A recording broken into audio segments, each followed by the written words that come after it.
Саламатсыздарбы, биздин Чалкан медиа каналдын көрөрмандары. Биздин каналга жазылып, акыркы жаңылыктарды уңуңуздар. COVID-19 6 адам каза болду. 423 бейтап жаңы катталды. Кыргызстанда соңку бир сутка ичинде COVID-19 илдети дагы 423 кишиден жаңы аныкталды. Илдеттен 6 адам каза болду. Бул тууралуу 28 ноябрда коронавируска каршы республикалык ыкчам штаб маалымдады. Маалыматка караганда көз жумган бейтаптын 3-ü Бишкек шаарынын тургуну. Чүй, Нарын жана Ош облустарынан бирден киши кайтыш болду. Жаңы учурлардын көбү Бишкек шаарына жана Чүй облусуна туура келет. Ош шаарында жана калган облустардан 11-15 айрымдарына 30-50дөн катталды. 28 ноябрга карата соңку бир күн ичинде COVID-19 илдетинен сакайып чыккандар пневмонияны эсепке алганда 461 адамды түздү. Расмий маалыматка караганда Кыргызстанда коронавирус пандемиясы башталган март айынан бери илдет 71.971 кишиге жукту. Анын 63.407 айыкканы айтылды. Вирустан 1262 адам кайтыш болду. Учурда 2869 бейтап стационарда, 3662 киши үй шартында дарыланууда.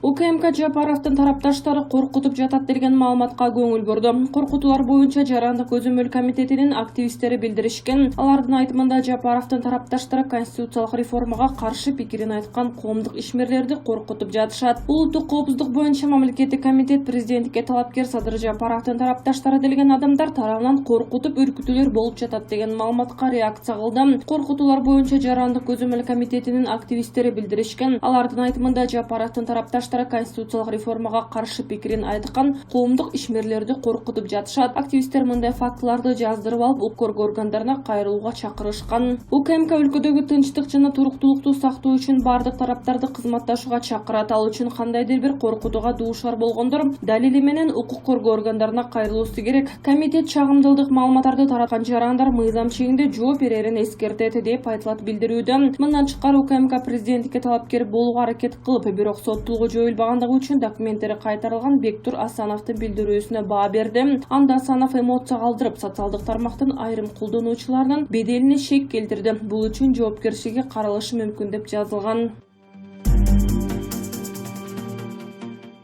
Турат Акимов, Сыймык Жапыкеев убактылуу өкмөттүн мүчөлөрүнүн кирешелерин текшерип чыгышы керек. Сыймык Жапыкеев убактылуу өкмөттүн мүчөлөрүнүн акыркы 10 жыл ичиндеги тагыраагы 2009-жылдан 2019-жылга чейинки декларацияларын текшериши керек. Алардын жакындарынын жана досторунун кирешелери текшерилүүгө тийиш. Бул тууралуу Деньги власть гезитинин башкы редактору Турат Акимов социалдык тармактарда жазды. Анын айтымына караганда, банк эсептери менен карталардын эсебиндеги кыймылды жана банк ячейкалардын ачылышы текшерилиши керек. Ошондой эле убактылуу өкмөттүн мүчөлөрүнүн 2010-жылга чейин кимдин кандай жашагандыгын жана азыр 10 жылдан кийин кандай жашап жаткандыгын иликтөө керек. Эгерде байлыктын анормалдуу өсүшү байкалган болсо, анда аны соттун чечими менен мамлекеттин кирешесине алып коюу маселесин көтөрүш керек. Тергөө иштери жүрүп жаткан учурда бардык мүлкү камакка алынбашы абзел. Бийлик жоопкерчиликсиз болбошу керек. 10 жылдан кийин деле кылган кылмыштары үчүн жооп бериши зарыл. Ушундай жол менен гана бийлик жооптуу болот. Ал эми эл макул эмес, акылдуу болот деп баса белгиледи Турат Акимов.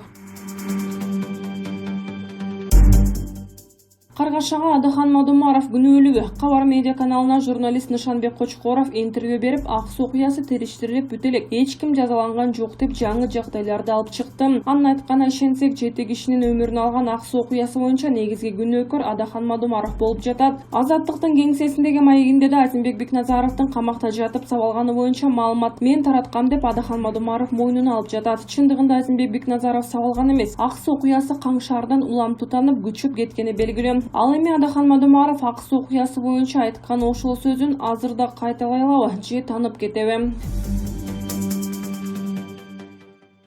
Мелис Аспеков, Сейтек Атамбаев менен жолуктум. Атасы үчүн 3 бала жооп бербеш керек. Садыр Жапаровдун тарапташы активист Мелис Аспеков Алмазбек Атамбаевдин уулу Сейтек менен жолукканын жазды. Анда ал Сейтек Атамбаев менен кенен маектешкенин жана адам катары катуу ыйлай турганын жазган. Бүгүн Сейтек Атамбаев менен кенен кесир сүйлөштүм. Ал мырза өзү ачык, айкындык менен калыстыкты сүйлөгөн кыргыз элинин мыкты жигиттеринин бири. Тилекке каршы атасынын көлөкөсү бүгүнкү күнгө чейин анын артынан ээрчип, залакасын да тийгизип жүрөт. Бизге айрым учурларда айкөлдүктү кетет. Бекеринин орус советик жазуучу, поэт жана прозаик Александр Твардовский айткандай, сын за отца не отвечает деп билдирүү калтырган активист. Белгилей кетсек, Мелис Аспеков Садыр Жапаровдун активдүү колдоочусу жана президенттик шайлоодо Жапаровдун чүйдөгү штабын жетектей турганы айтылган.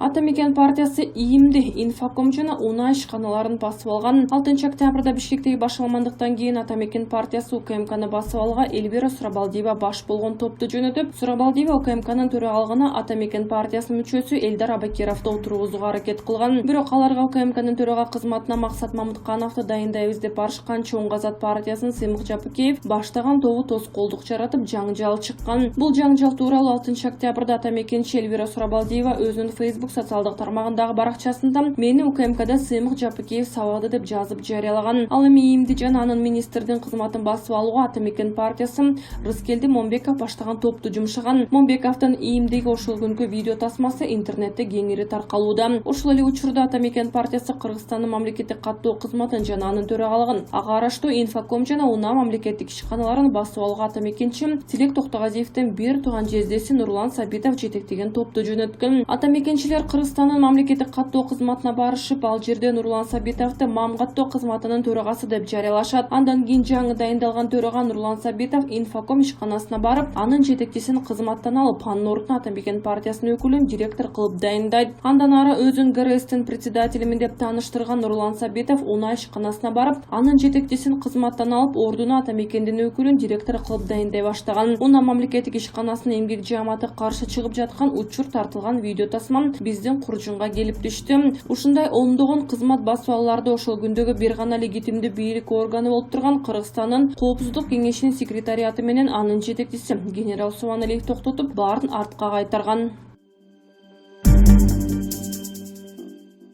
Талант Мамытов чек ара маселесин көтөрдү. Президенттин милдетин аткаруучу жогорку кеңештин төрагасы Талант Мамытов Кыргыз Республикасынын Коопсуздук кеңешинин катчысы Рыскелди Мусаевди жана өлкөнүн вице-премьер-министри Максат Мамыткановду кабыл алды. Чек ара жаатында кызматташууну өнүктүрүү жана шайлоо алдында коомдук коопсуздукту камсыз кылуу чаралары талкууланды. Коопсуздук кеңешинин катчысы Рыскелди Мусаев республиканын чек ара аймактарында жүргүзүлүп жаткан иштер жана мамлекеттик чек ара кызматын Улуттук коопсуздук мамлекеттик комитетине кошуу иш-чаралары боюнча маалымат берди. Коңшу мамлекеттер менен чек ара маселелерин чечүү иштери улантылып жатканын билдирди. Рыскелди Мусаев шайлоо алдында укук коргоо органдарына коомдук коопсуздукту камсыз кылуу боюнча тиешелүү тапшырмалар берилгенин кошумчалады. Вице-премьер-министр Максат Мамытканов Кыргыз Республикасынын президентинин мөөнөтүнөн мурда шайлоону уюштуруу боюнча республикалык штабтын учурдагы жасап жаткан иштери жөнүндө маалымат берди. Өлкө аймактарында бир катар көчмө жыйындар өткөрүлгөнүн, жыйынтыгында жергиликтүү бийликтерге жана иш тартылган мамлекеттик органдарга шайлоонун ачык айкындуулугун камсыз кылуу болушу мүмкүн деген мыйзам бузууларга бөгөт коюу боюнча тапшырмалар берилгенин билдирди. Президенттин милдетин аткаруучу Талант Мамытов мөөнөтүнөн мурда өтө турган президенттик шайлоону уюштуруу, шайлоо учурунда коомдук саясий кырдаалды дестабилдештирүү аракеттерин алдын алуу боюнча чараларды көрүү жана мерчимделген бардык иш-чараларды өз убагында жүзөгө ашыруу зарылдыгына көңүл бурду. Талант Мамытов мамлекеттик органдар шайлоонун ачык айкындуулугун камсыздап, шайлоо мыйзамдары бузулган учурларга өз убагында чара көрүү керектигин кошумчалады. Ошондой эле жумушчу жыйындын жүрүшүндө ишкерлерди жана чет элдик инвесторлорду, жарандарды жумуш орундары менен камсыздаган ири ишканаларды коргоо маселелери көтөрүлдү. Бизнес коомчулугу жана инвесторлор менен өз ара байланышты күчөтүп, укук коргоо жана көзөмөл органдары тарабынан жасалган мыйзамсыз иш-аракеттерден алардын коргоо жана деструктивдүү элементтерди кысым көрсөтүүлөрүнө жол бербөө зарылдыгы белгиленди.